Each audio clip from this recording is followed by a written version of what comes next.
The cotton bales came off the steamships in stacks that required 3 men to move.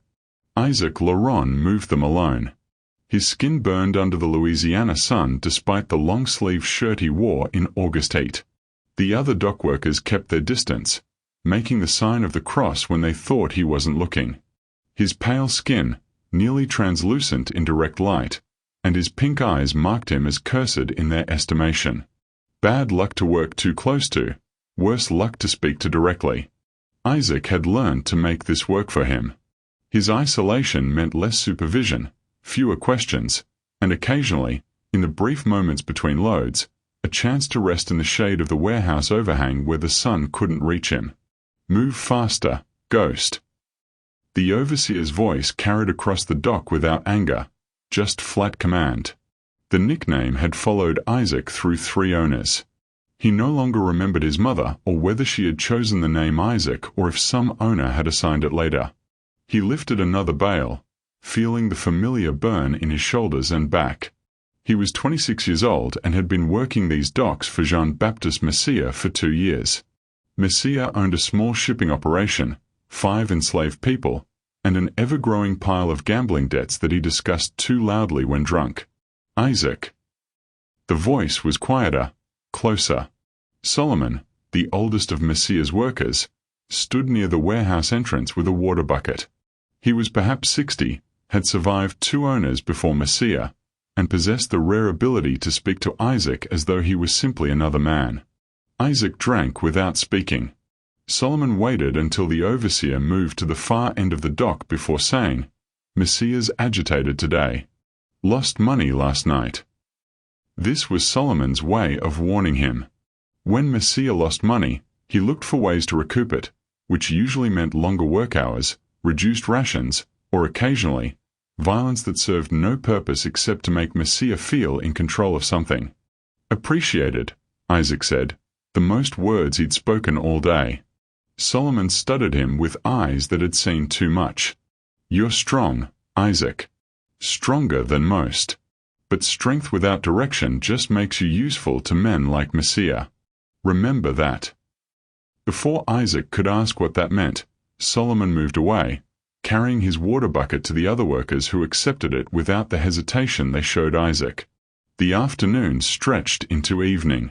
The work never seemed to end on the New Orleans docks, where ships arrived at all hours carrying cotton, sugar, tobacco, and human cargo from upriver plantations.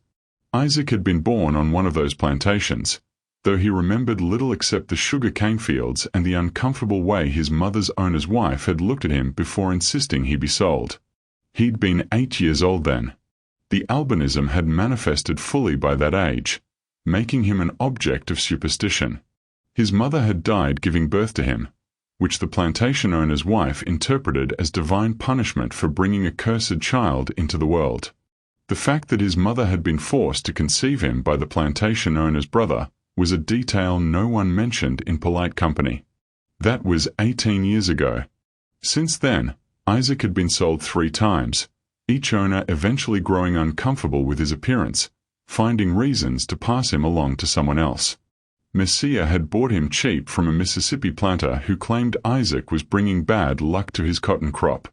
At dusk, Messier appeared on the dock himself, which was unusual. He was a Creole man in his early 40s, shorter than Isaac by half a foot, always dressed in clothing slightly too fine for his actual financial status. He spotted Isaac immediately and walked over with the careful steps of a man who'd been drinking but wasn't yet drunk. "Isaac, with me. Now." Isaac set down the crate he'd been moving and followed Messier away from the dock, through the narrow streets of the French Quarter.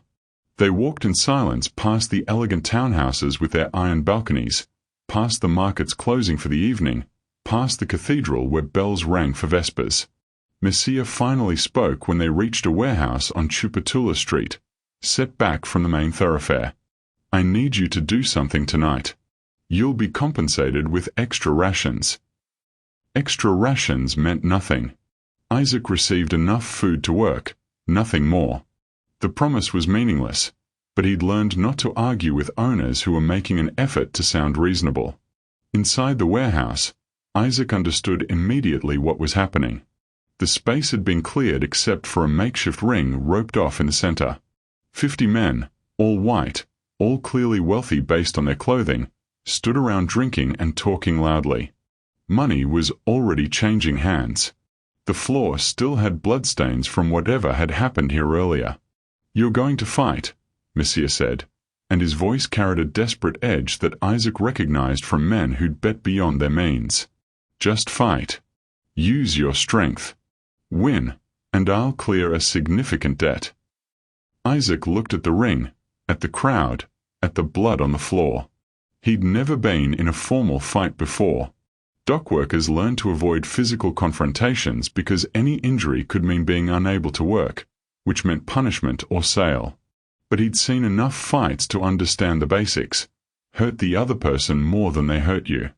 His opponent was already in the ring, a thick-shouldered man who worked on the docks, someone Isaac recognized but had never spoken to.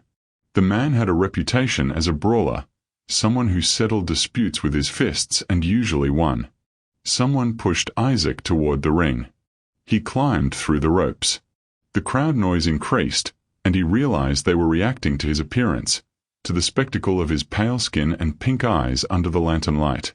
"Looks like a ghost," someone shouted, and the crowd laughed. $20 on the ghost," another voice called out. Messiah was at the edge of the ring, his face pale with stress. "Just fight, Isaac.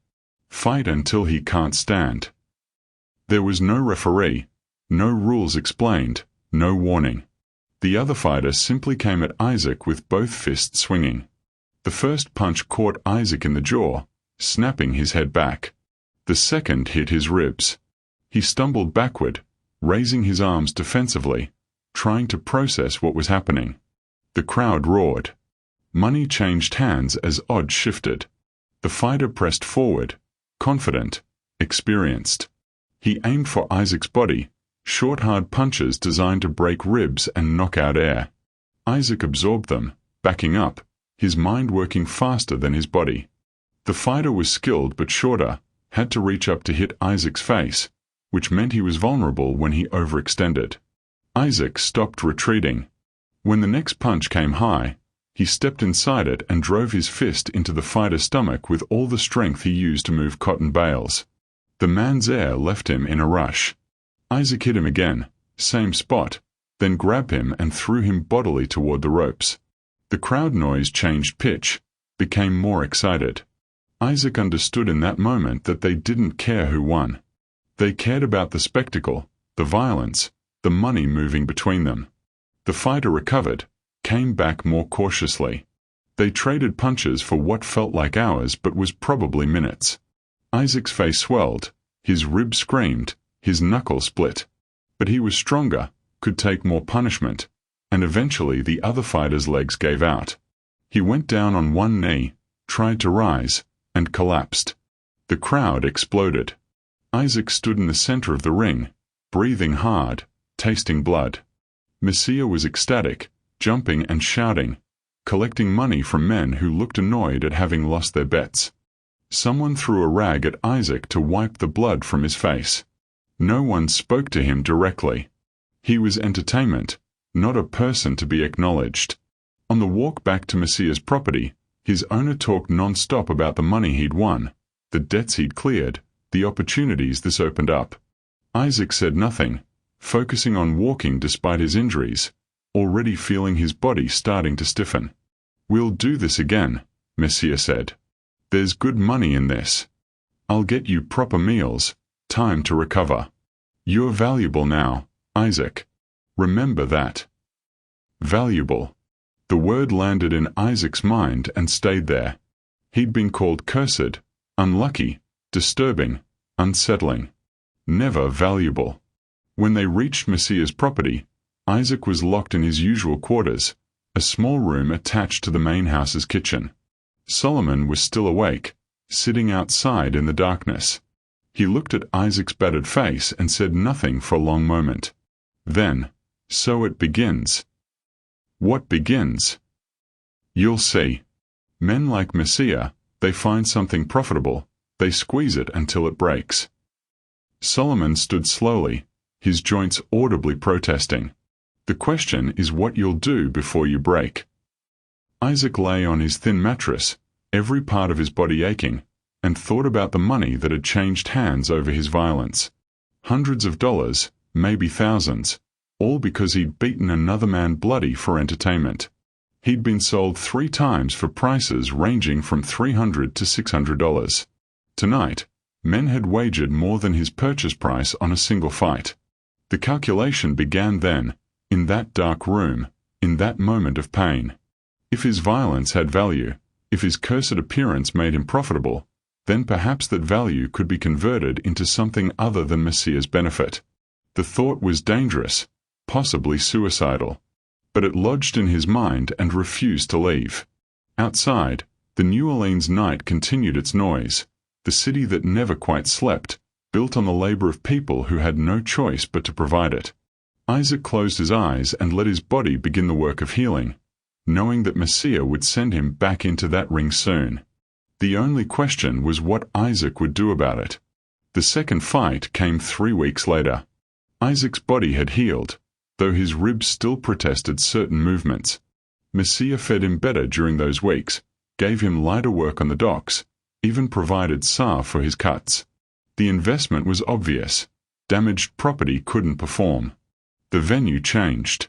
This time it was a ship hold, a cargo vessel docked at the levee, its lower deck converted into a fighting space.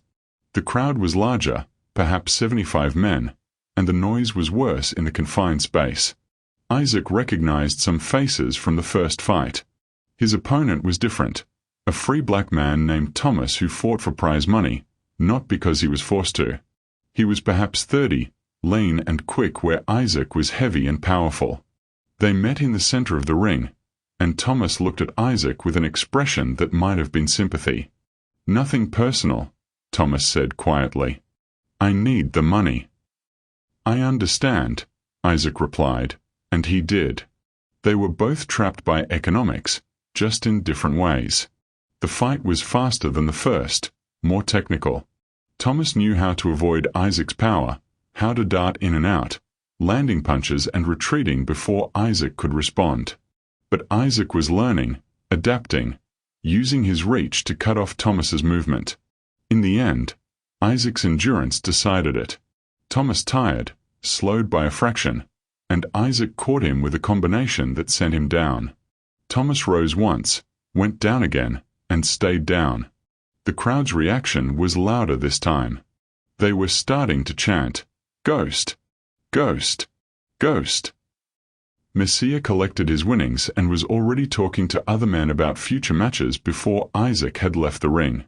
On the walk back, Messiah was drunk and careless. "Made 800 tonight," he said. 800. "You're my fortune, Isaac. My ghost fortune." $800. Isaac had earned Messiah $800 in one night. He himself had received nothing except slightly better meals that week. The calculation deepened. Over the next 6 months, Isaac fought 8 more times. He won 7. The single loss came against an Irish immigrant named O'Brien, who fought with desperate fury born from having lost his factory job and needing to feed 4 children. Isaac let O'Brien win in the final round, taking a fall that looked convincing enough that only a few in the crowd suspected. Messiah lost money that night and beat Isaac afterward, the first time he'd done so. "You threw the fight," Messiah accused. "I lost," Isaac said flatly. "You let him win." Isaac said nothing. Messiah hit him twice more, then stopped, perhaps realizing that damaging his investment was counterproductive. They never spoke of it again, but something had changed. Messiah watched Isaac more carefully after that, looked for signs of rebellion. But Isaac provided none. He fought when told, worked the docks between fights, spoke only when necessary. He appeared to be exactly what he'd always been, obedient, silent, resigned. The truth was different. Isaac was watching, learning, calculating. He learned that Messiah kept his winnings in a leather wallet in his coat's inner pocket. He learned that Messiah got predictably drunk after big wins, sometimes passing out before securing his money. He learned the amounts being wagered, the odds, the way money flowed through the underground fight culture. He also met Claudette. She ran a boarding house near the docks, a respectable establishment for free people of color and occasionally white men who needed discretion. Messiah sometimes took Isaac there after fights to clean up, and Claudette, unlike most people, looked directly at Isaac when she spoke to him. "You fight well," she said after the fourth or fifth visit. "I fight as required," Isaac replied. "That's not the same thing." She handed him clean water and cloth. "You're smarter than you let people think." Isaac said nothing, but Claudette smiled slightly. "It's fine. Most smart, enslaved people learn to hide it. I'm just saying I see you." The next time Isaac came to her boarding house, Claudette spoke while Messiah was passed out drunk in another room. "There are networks," she said quietly. "Ways to help people. But they require money. Significant money." "I have no money." "No, but you generate money. For him." She nodded toward where Messiah snored. What if some of that money went elsewhere? It was the most dangerous conversation Isaac had ever had. Claudette was suggesting theft, conspiracy, actions that could get both of them killed. But she was also offering something Isaac had been thinking about for months, a way to convert his violence into something meaningful. "How much money?" he asked. "Depends on what you're trying to do. Buy freedom papers for one person? $300 minimum. Get them north safely? Another $100. Want to help multiple people?" She shrugged. "You start doing math that gets complicated." Isaac did the math. Messiah made between $500 and $1,000 per fight. If Isaac could steal even $50 per fight, that would be enough to buy freedom for one person every 6 fights. The moral calculation was complex. Stealing from Messiah was justice in one sense. Messiah owned Isaac's body and profited from his violence. But it was also a capital crime that would result in Isaac's execution if discovered. And there was another factor: Solomon. The old man had been watching Isaac's transformation over the months. After one fight, when Isaac returned with his knuckles split and swollen, Solomon said, "You're not fighting for him anymore. You're fighting for something else. I can see it." "You're mistaken," Isaac said. "No, I'm old and I've seen this before. Men who start thinking they can game the system usually ends badly." Solomon paused. "But sometimes it ends with freedom. So I'm not going to warn you off. I'm going to ask, when you make your move, remember there are others who could use help." Isaac looked at Solomon, at the scars on his back that were visible when he moved certain ways, at the missing finger from some long-ago punishment. "You want papers?" "I want to die free. That's all. If you can make that happen, I'll consider it a miracle." 2 weeks later, after a fight where Messiah won nearly $1,000, Isaac stole $40 from his owner's coat while Messiah was vomiting drunk outside Claudette's boarding house. His hand shook as he took the bills, knowing that discovery meant death. He gave the money to Claudette the next day. She counted it, looked at Isaac, and said, "This is enough to start. But you understand what you've just done." "I understand." "Once you start, you can't stop. He'll notice eventually. The money accumulating missing will create patterns. You'll have maybe 6 months, maybe a year before he figures it out. What happens then?" Isaac had thought about this. "Then I'll need to either have enough to buy my own freedom, or I'll need to run, or I'll need to accept that I'll die." Claudette nodded slowly. "At least you're clear-eyed about it. Most people who try this convince themselves there's a safe outcome. There isn't." "I know." Over the next 4 months, Isaac stole 6 more times. The amounts varied: $20, $50, $30, $25. He was careful, never taking so much that the loss would be immediately obvious, always timing the theft for when Messiah was most intoxicated and careless. Claudette managed the money, working with networks Isaac never saw directly. The first person they helped was a woman named Marie, enslaved to a French quarter merchant who was beginning to auction off his property before moving back to France. $320 bought her freedom papers and passage to Philadelphia. The second was a young man named Baptiste, who'd been scheduled for sale to a plantation in Mississippi. $280. The third was Solomon. Isaac gave Claudette $350 he'd accumulated over 5 fights. For Solomon. Papers and passage north. He deserves to die free. Claudette looked at Isaac for a long moment. You realize that when he disappears, Messiah will investigate. He'll look for patterns. This might be what exposes you. I know. Do it anyway. Solomon left New Orleans 3 days later, his papers secured, his passage arranged. He found Isaac the night before he left and gripped his shoulder. You gave me something I never thought I'd have. Whatever happens to you, remember that you did something impossible. It's not impossible. It's just expensive. Solomon laughed, a sound Isaac had rarely heard from him. Same thing for people like us. He paused, then added, There's a story I heard once, about a man who fought in rings for white men's entertainment. He fought 50 battles and never won his freedom. But the 51st fight wasn't in a ring. It was against the man who owned him.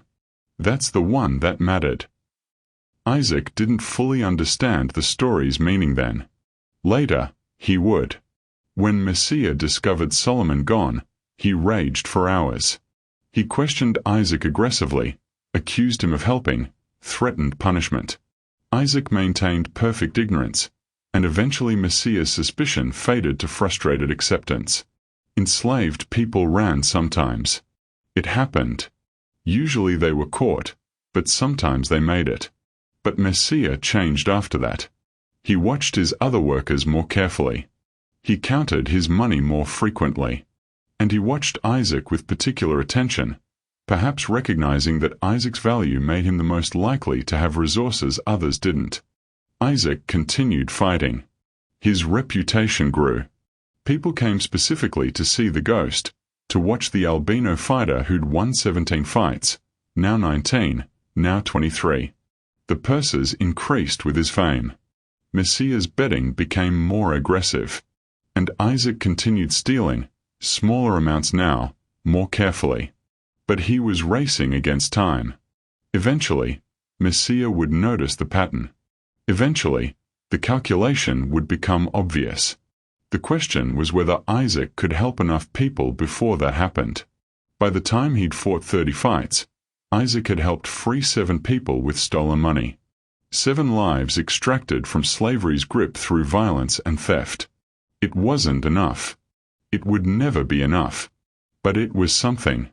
And then Marcel Dufresne made an offer that changed everything. Marcel Dufresne was everything Jean-Baptiste Messiah wanted to be: genuinely wealthy, respected in French Quarter society, connected to political power. He'd been attending Isaac's fights for months, always betting large amounts, always on Isaac to win.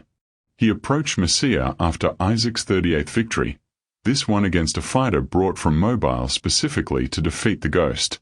Isaac had won in under 10 minutes, leaving the challenger unconscious. Your property is quite remarkable, Dufresne said, using the formal language that treated enslaved people as objects without personhood. I'd like to make a proposition. They spoke where Isaac could hear them, as though he were furniture. This was a mistake many owners made, assuming that enslaved people were too unintelligent or too resigned to understand the implications of conversations happening around them. I want to buy him, Dufresne said. Not for household work or field labor. I want to tour him through southern cities. Charleston, Savannah, Atlanta, Richmond. Exhibition matches against regional champions. I'll invest in promoting him properly, turn this into a significant enterprise. Messiah's face showed his conflict. Selling Isaac would give him capital he desperately needed. But Isaac was also his primary income source. How much? Messiah asked. $4,000. plus 15% of the tour's profits for the first year, as compensation for discovering this talent. $4,000.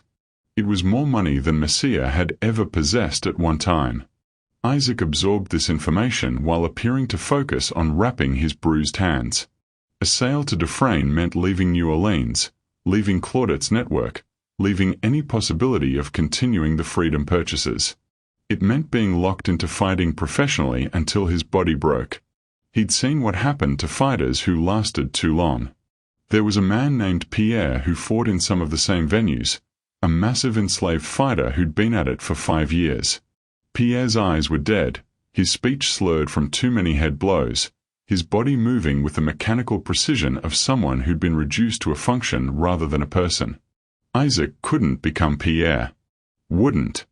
"I need time to consider," Messiah said, which meant he was interested but wanted to negotiate the price higher. That night, Isaac found Claudette. "Messiah's selling me. Maybe 2 weeks, maybe a month. After that, I'm gone." Claudette's face tightened. "Dufresne. You know him." "Everyone knows him. He's smart, connected, ruthless. If he takes you on tour, you'll never escape. He'll have you watched constantly, kept under control. You'll fight until you die." She paused. "How much money have you stolen total?" "Around $600, last I knew." "It costs $800 to buy freedom papers for someone your age, male, healthy, with your particular appearance. The albinism makes you too identifiable for standard papers. We'd need custom documents, and those cost more." Isaac did the math. "I need $200 more. Messiah has an upcoming fight scheduled against Augustus Thibault. The purse is supposed to be the largest yet. Augustus is good. He might beat you." "I know. But if I win, Messiah will have at least 3,000 in winnings and outstanding bets. If I can steal 300 that night, I'll have enough for papers and for one more person." He met her eyes. "There's a girl. Lizette. She's in trouble, needs to leave the city soon. If I get 300, can you help both of us?" Claudette nodded slowly. "That's a lot of money to steal in one night. If Messiah notices immediately, you won't have time to use the papers.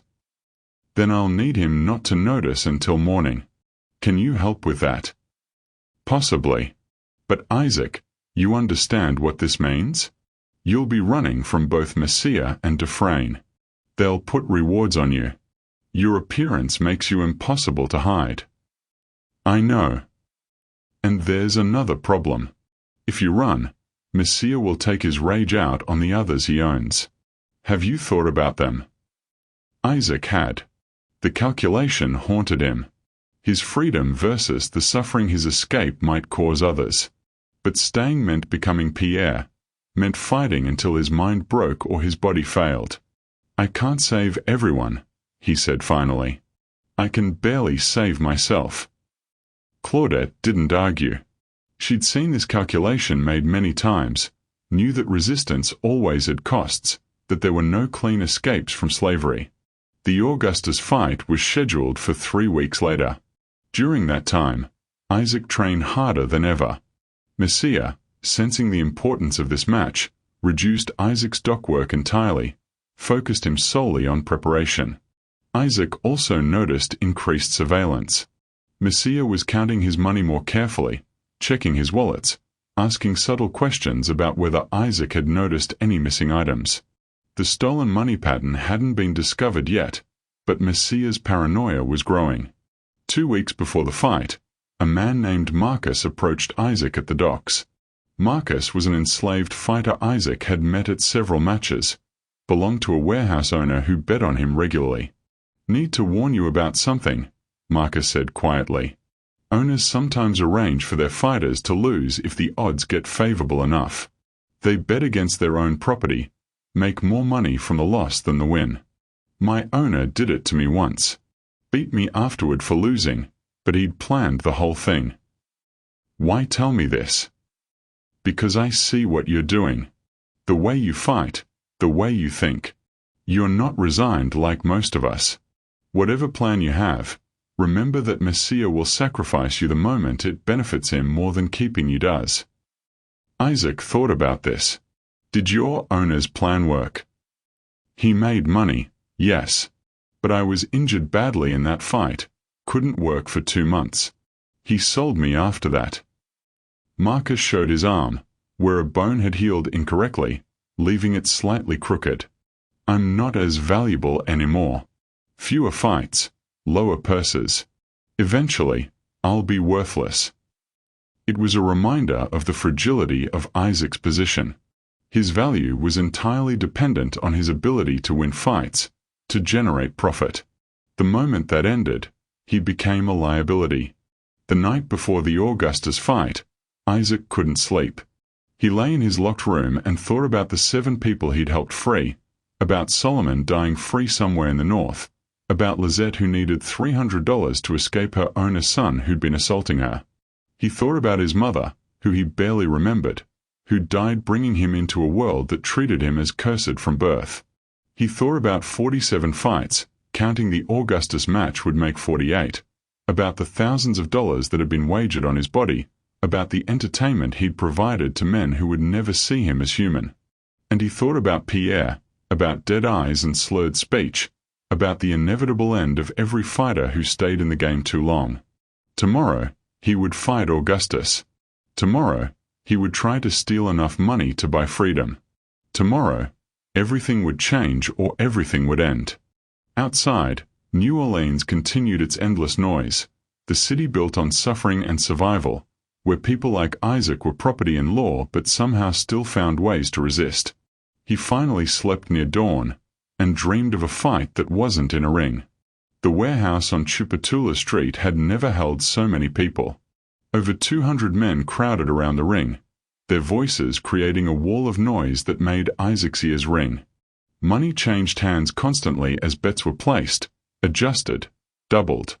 The purse was $5,000, split between the fighters' owners with percentages varying based on the outcome.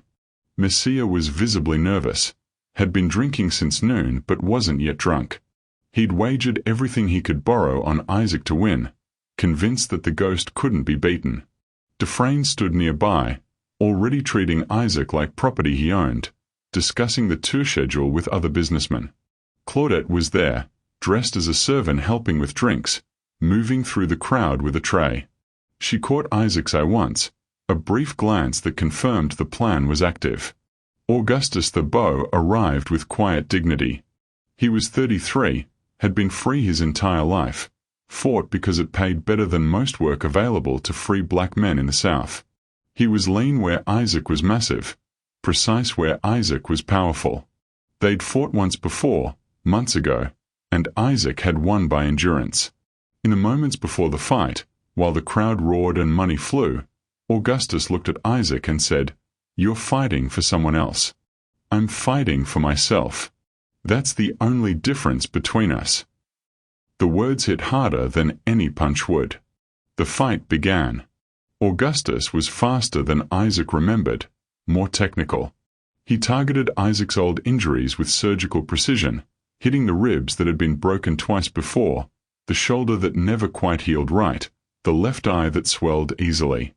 Isaac absorbed punishment, waiting for Augustus to tire, but Augustus managed his energy perfectly, never overextending, always moving, making Isaac chase him around the ring.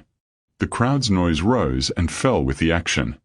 Money continued changing hands as the odds shifted. Isaac could see Messiah's face going pale as the fight extended, as the possibility of Isaac losing became real.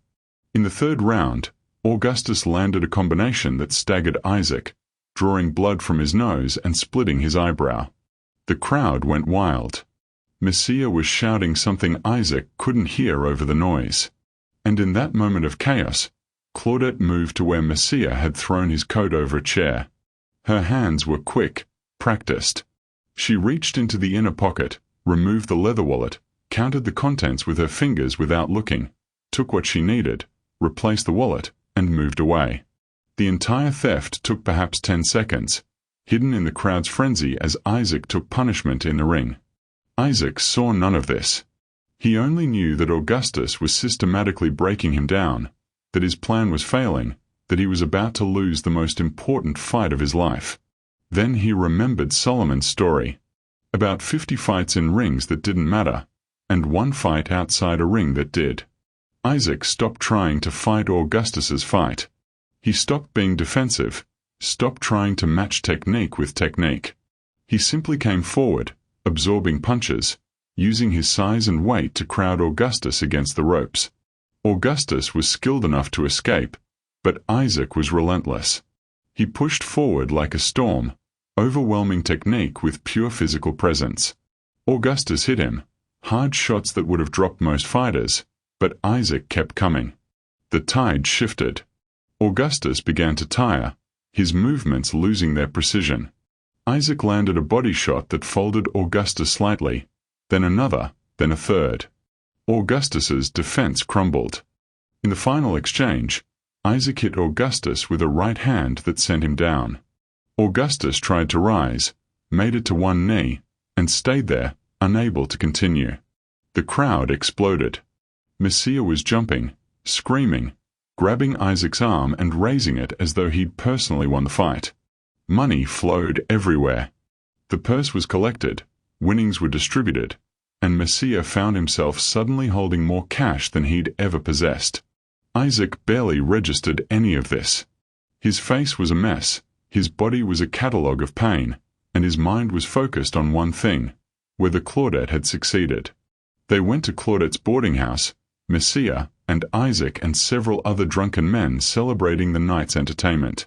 Messiah drank heavily, counting and recounting his money, talking about how he'd known Isaac would win, how he'd never doubted. Isaac sat quietly while Claudette tended his injuries. She leaned close once and whispered, $400. More than expected. You have enough. Relief flooded through him, competing with the pain from the fight. 400 stolen, plus the 600 already saved, gave him more than enough for papers and for Lizette. But he'd been counting on Messiah being too drunk to check his money until morning.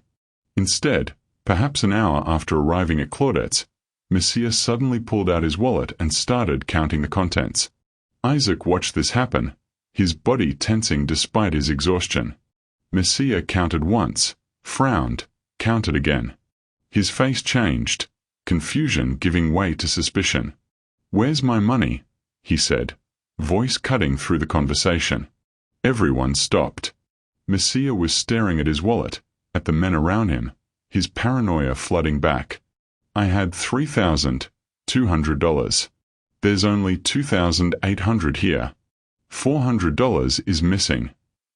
He looked at Claudette first, accusation clear in his eyes. "Your establishment. Your staff. Someone stole from me." Claudette's face remained calm. "Monsieur, I assure you that no one here would dare." "Search her," Messiah interrupted. "Search all the servants. Someone took my money." The next few minutes were chaos. Messiah's friends, all drunk and excited by the prospect of drama, began searching Claudette's staff. Nothing was found. The money was already hidden, distributed, impossible to recover. Messiah's suspicion turned everywhere. He accused other men of theft, accused Claudette of conspiracy, accused the entire boarding house of being a den of thieves. But he didn't accuse Isaac. Perhaps because Isaac had been in the ring when the theft occurred. Perhaps because Messiah couldn't imagine that his property would steal from him. Eventually, unable to prove anything, Messiah left with Isaac and the remainder of his money. On the walk back to his property, Messiah was silent, calculating, suspicious. Isaac said nothing, knowing that any word could trigger a confrontation he wasn't ready for. When they reached Messiah's house, the owner locked Isaac in his shed and left without speaking. Isaac sat in the darkness, every part of his body in pain, and waited. He knew what was coming. Messiah was smart enough to piece together the pattern eventually. The timing of missing money, the fights, Isaac's unusual calmness. The calculation would become clear. The confrontation came at dawn. Messiah entered the shed with a pistol in his hand, his face exhausted but his eyes sharp with understanding. He wasn't drunk anymore. He'd spent the night thinking. "You've been stealing from me," Messiah said. It wasn't a question. "I don't know how long or exactly how much, but I know it's you. The pattern is clear." Isaac said nothing. Solomon's papers. The others who disappeared. They needed money. You were generating money for me, and somehow you were converting it into their freedom. Messiah's voice carried a mixture of rage and something like admiration. "You've been playing me for months." Isaac stood slowly, chains on his wrists rattling. For the first time in years, he met Messiah's eyes directly and held them. "Yes," he said simply. Messiah blinked, surprised by the admission. "How much?" "Around $1,000 total. Maybe more.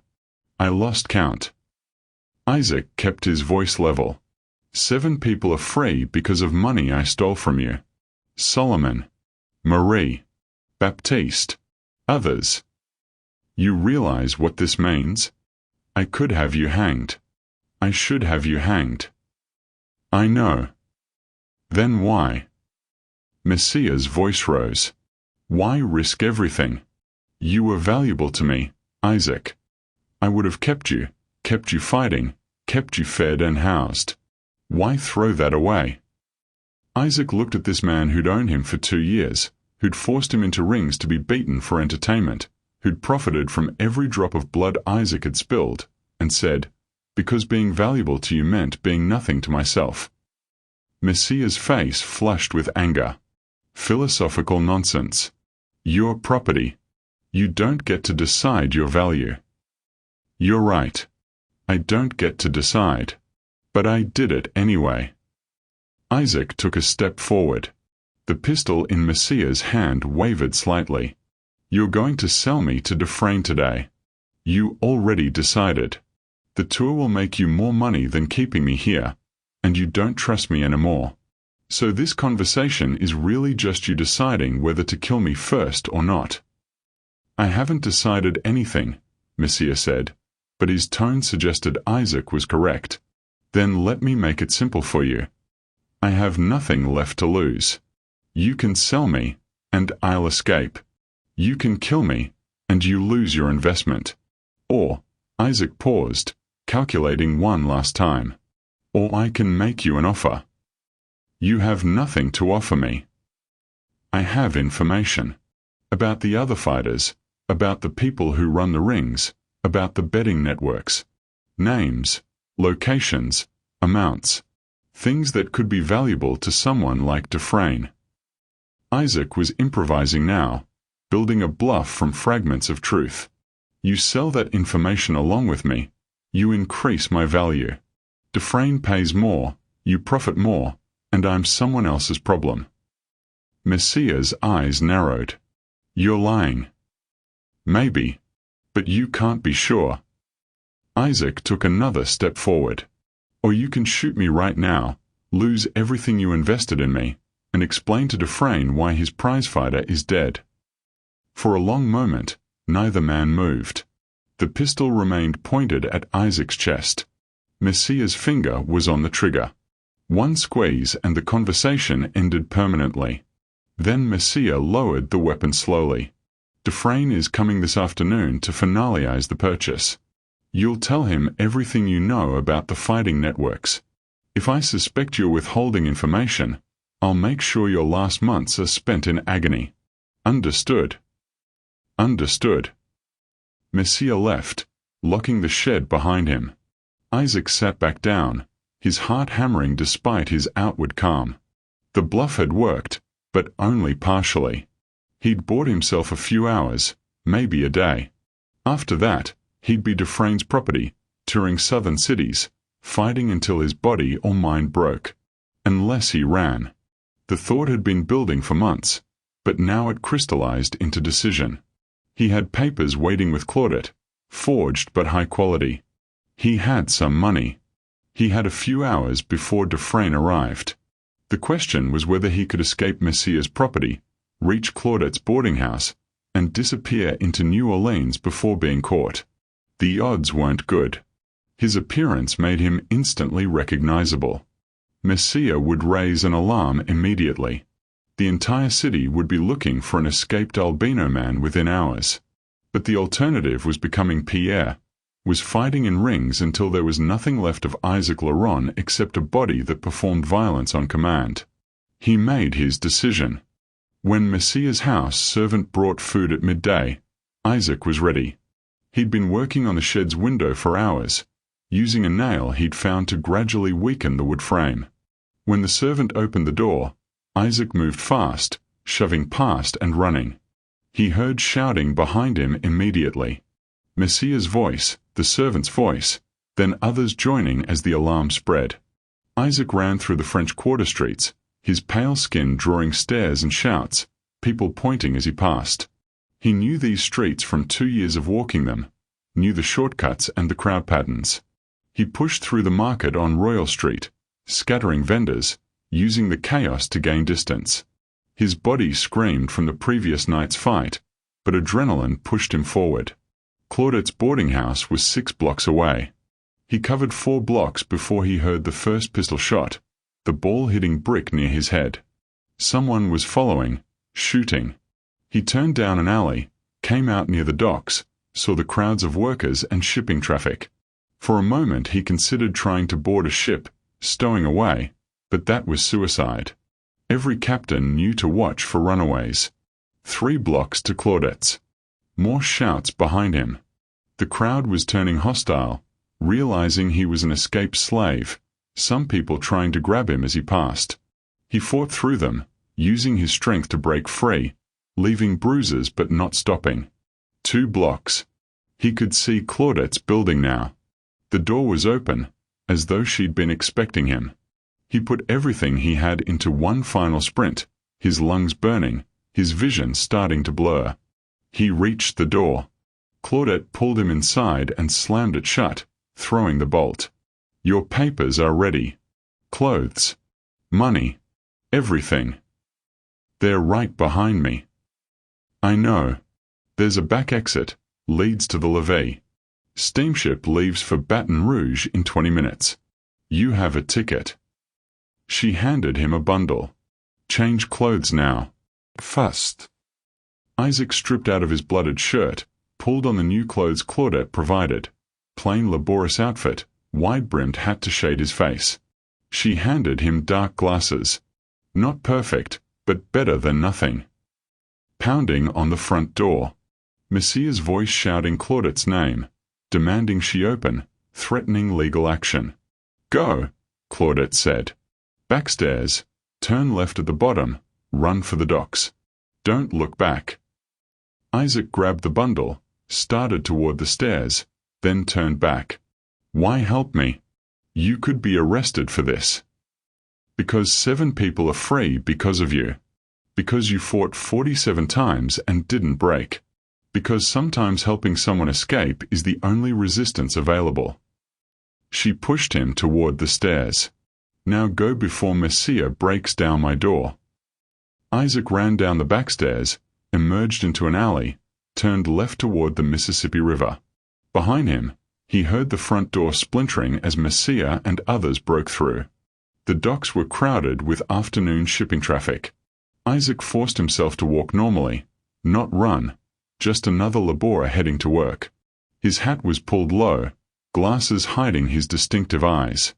People glanced at him but didn't stop him. The steamship was already boarding. Isaac joined the line, handed his ticket to the agent, received barely a glance in return. He walked up the gangplank, stepped onto the deck, and kept moving toward the far side of the vessel, away from the dock. Behind him, on the levee, he could see Messiah and several other men searching the crowd, stopping people, asking questions. But the steamship was preparing to depart, its whistle sounding, the crew pulling in lines. Isaac stood at the far rail, watching New Orleans begin to recede as the vessel pulled into the current. The city where he'd fought 47 times, where he'd stolen $1,000, where he'd bought freedom for 7 people and finally for himself. Messiah was still visible on the dock, a small figure now, looking frantically across the water as though he could see Isaac on the departing ship. But Isaac was just another passenger now, wearing a hat and glasses, carrying papers that said he was Isaac Laron, free man of color, traveling for work. The papers were lies, of course. Forgeries that might not hold up to serious scrutiny. But they were enough for now, enough to get him upriver, enough to start the journey that might eventually lead to actual freedom. He thought about Solomon's story, about 50 fights in rings that didn't matter and one fight that did. Isaac had fought 48 times for Messiah's profit. The fight in the shed that morning, refusing to accept being sold like livestock, that had been number 49.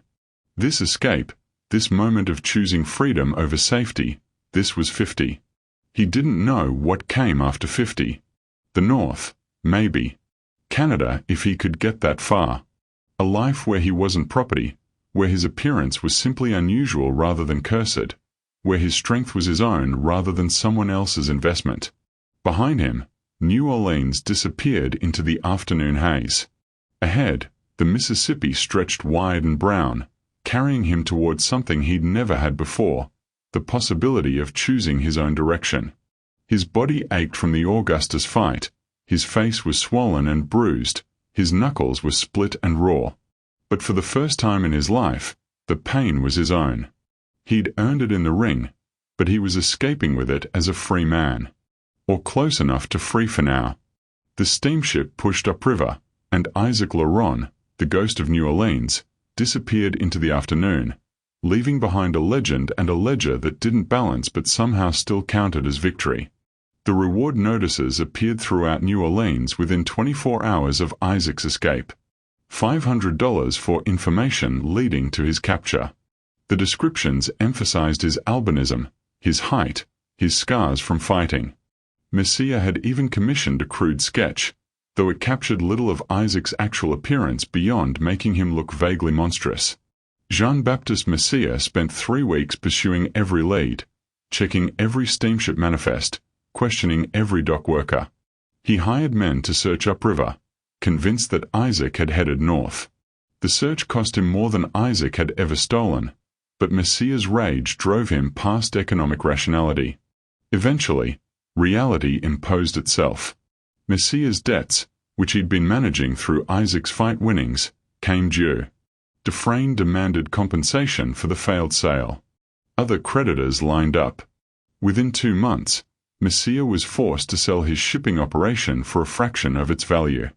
By autumn of 1856, Jean-Baptiste Messiah was working as a clerk in Marcel Dufresne's warehouse, his social standing destroyed, his wealth evaporated.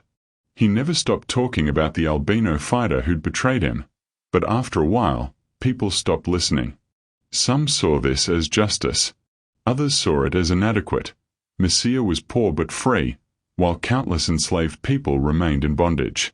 The moral accounting of slavery never balanced cleanly. The underground fighting culture continued in New Orleans but changed character after Isaac's escape. Authorities, made aware of the operations through Messiah's public complaints, conducted several raids. The venues moved deeper underground, became more exclusive, more secretive. Some fighters were sold away by owners nervous about potential escapes. Others were forced to fight under increased surveillance.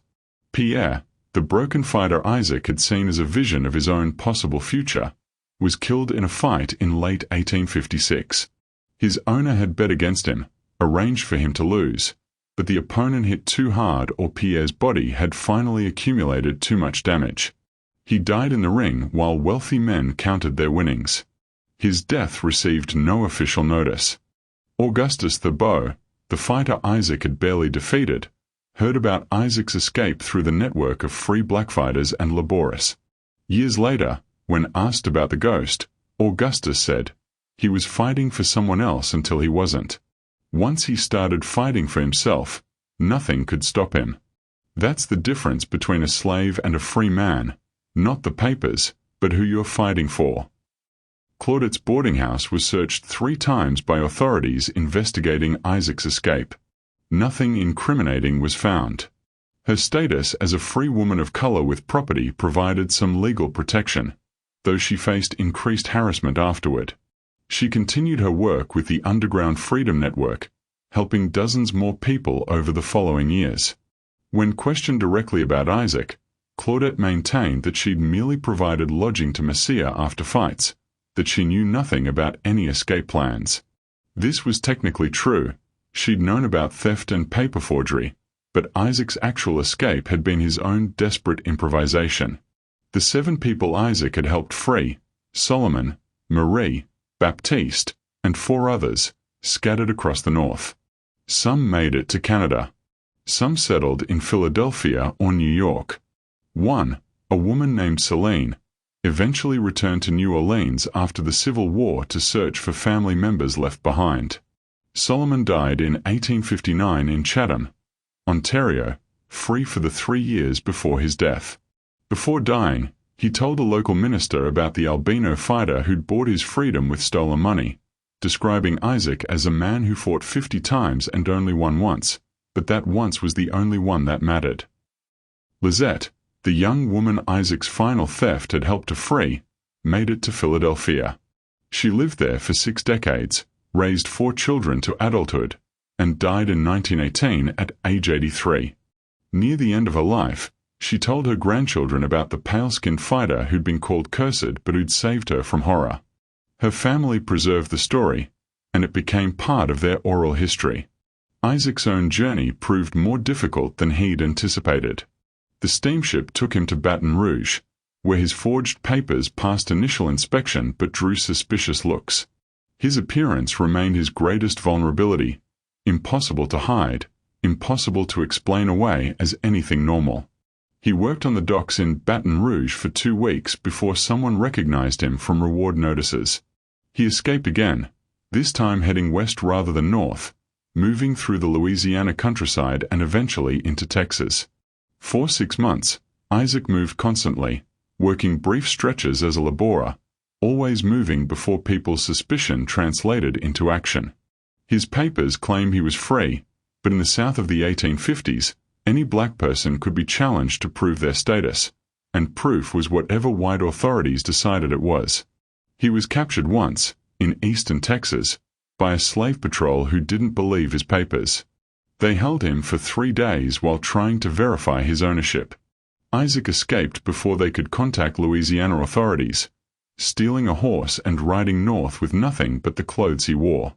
By early 1857, Isaac reached Missouri, then followed the Missouri River toward Kansas Territory. The route took him through country torn by violence between pro-slavery and anti-slavery factions, a preview of the larger war that would come 4 years later. In Kansas, Isaac finally found something resembling safety. The territory's contested status meant that authorities were too busy with political violence to focus heavily on individual fugitives. He settled near Lawrence, working as a laborer and occasionally as a bodyguard for anti-slavery politicians who valued his size and fighting experience. He never fought in a ring again. When asked why, he simply said, "I fought enough for other people's entertainment. I'm done performing." Historical records from this period are fragmentary, but several sources mention a pale-skinned black man in Lawrence known for his physical strength and his reluctance to discuss his past. One abolitionist newspaper from 1858 refers to a freedman of unusual appearance who reportedly escaped from New Orleans after being forced into brutal exhibitions of violence. In 1859, John Brown came to Kansas to recruit men for his planned raid on Harper's Ferry. Brown visited several communities of formerly enslaved people, seeking fighters willing to join his insurrection. Multiple sources suggest he met with Isaac, though no record confirms this definitively. What is certain is that Isaac did not join Brown's raid. Whether he refused or was never actually recruited remains unclear. One second-hand account claims Isaac told Brown, "I fought 48 times for white men's profit and once for myself. That once cost me everything I had and gave me everything that matters. I'm not fighting in another man's war." Another version of the story suggests Isaac wanted to join but was turned away because his appearance would make the raiding party too visible, too easy to identify and track. The truth is lost to time. By 1860, Isaac had moved to the small community of Elgin in Ontario, Canada. Census records list an Isaac Laurent, laborer, age approximately 34, living in a boarding house and working at a local mill. The physical description matches: unusually pale skin, pink eyes, numerous scars. He lived quietly, avoided attention, worked steadily. He helped other fugitives when he could, providing information about routes north, occasionally contributing money to support newly arrived families. He never married, never had children that any record shows. His social life was limited, perhaps by choice or perhaps by the isolation his appearance imposed. But he was free, and that freedom, incomplete, compromised, always vulnerable to political changes, was still more than he'd had in New Orleans. The Civil War came in 1861. Isaac was 35 years old, living in Canada, legally beyond the conflict's reach. But the war's meaning was clear. Everything he'd fought for on an individual level was now being fought for on a national scale. Some formerly enslaved men in Canada returned to the United States to fight for the Union, to help destroy the system that had enslaved them. Isaac did not. Whether this was cowardice, pragmatism, exhaustion, or simply the recognition that he'd already fought his war is impossible to say. A letter fragment from 1863, found in Elgin's historical records, includes a passage that might refer to Isaac.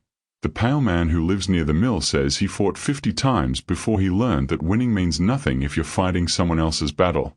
He says the war will be won by men who understand they're fighting for themselves, not for their masters. I think he's right, but I also think he's tired of fighting entirely. After 1863, the historical record goes silent on Isaac Laurent. Census records, local newspapers, church records, none mention him after that date. He would have been 37 years old, still relatively young, but with a body that had absorbed tremendous punishment. 3 possibilities exist.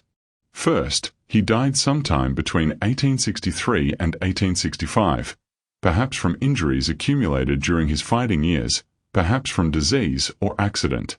No death certificate has been found, but record-keeping in small Canadian communities during this period was often incomplete. Second, he moved elsewhere, perhaps to a larger city where he could disappear more completely, perhaps westward where his unusual appearance might be less conspicuous in mining or frontier communities. Third, he returned to the United States after the Emancipation Proclamation, perhaps hoping to find family members or help with Reconstruction, though no evidence supports this. What is certain is that the story of Isaac Laurent, the ghost of New Orleans, survived. It circulated through oral tradition in formerly enslaved communities, appeared in fragmentary form in abolitionist newspapers, and eventually became part of the historical record of resistance. Different versions of the story emphasized different elements. Some focused on the underground fights and his record of victories. Some emphasized the money he stole and the people he freed. Some focused on his dramatic escape. All versions agreed on the central fact: he'd used the system meant to exploit him as a tool for liberation. Modern historians debate the story's accuracy. Some details are certainly embellished. The exact number of fights varies between accounts. The amount of money stolen is disputed. Some versions include elements that are clearly impossible. But the core narrative is supported by enough documentation to be considered historically credible. Messiah's business records show significant cash losses during the period Isaac fought for him. Reward notices for Isaac's capture exist in New Orleans newspaper archives. Census records confirm someone matching Isaac's description living in Elgin, Ontario in 1860. Freedom papers for several formerly enslaved people in the 1850s show purchase prices and dates that align with Isaac's timeline. The story's survival, regardless of exact accuracy, speaks to its importance for formerly enslaved communities. It represented proof that resistance was possible, that the system had vulnerabilities, that individual action could matter even within the overwhelming power of slavery. Isaac's decision to use violence, the very violence inflicted upon him, as a tool for liberation raises uncomfortable questions that persist today. Was his fighting a form of resistance or a form of complicity? Can you morally steal from someone who owns you illegally? Is violence justified when it's the only language power understands? These questions don't have clean answers. Isaac's story doesn't provide moral certainty. It provides moral complexity. He fought in rings for entertainment, reinforcing the system's dehumanization of enslaved people. But he also used that fighting to free others, converting his exploitation into others' liberation. He stole money, violating property law, but the law itself defined humans as property, making the entire legal framework morally void. He freed 7 people and himself, leaving hundreds of thousands still enslaved. Is that meaningful resistance or an inadequate gesture? The question assumes there's a calculus that can balance 8 freed lives against millions still in bondage, but such accounting misses the point. Isaac Laurent didn't end slavery. He didn't lead a mass rebellion, organize a systematic resistance movement. He simply found a crack in the system, a moment of leverage, and used it to save the people he could save, including himself. For the people he freed, Solomon dying free in Canada, Lizette raising her children in Philadelphia, the others building lives beyond slavery's reach, his actions were everything. For the millions who remained enslaved, his actions changed nothing. Both things are true simultaneously. The moral weight of resistance under oppression doesn't scale linearly. 8 lives freed from slavery doesn't calculate as 0.0002% of the problem solved. It calculates as 8 complete human lives transformed from property into people, from objects into subjects of their own existence. Isaac's legacy isn't measured in statistics but in testimonies. Solomon's gratitude, Lizette's survival, the oral traditions that preserved his story, the proof he provided that resistance was possible even for someone marked as cursed from birth. The last known reference to Isaac Laurent appears in a letter written in 1865 by a formerly enslaved woman in Philadelphia to relatives still in Louisiana. She writes, "There was a man they called the Ghost who fought for white men's pleasure but stole for black people's freedom. They say he disappeared into Canada and nobody knows if he lived or died.